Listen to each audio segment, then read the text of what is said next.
Assalomu alaykum azizlar. Omonmisizlar? Xonadonligingiz tinchmi? Ko'rsa odam xayolida osmonni o'par, saroylar quradi yoki molini ham buzib vayron qiladi degan gap bor. Haqiqatdan ham shunday. Odam bekor qolganida xayoliga har bir narsani keladi. Yaqinlardan shubhalanishni boshlaydi yoki g'iybat qiladi. Bunday narsalarni oxiri bor albatta.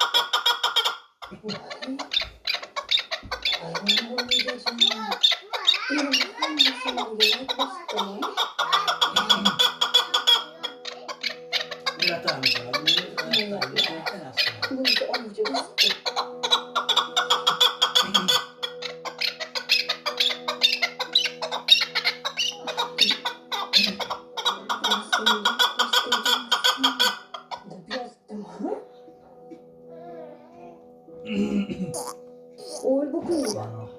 Việc đó phải có cô đấy sẽ chửi.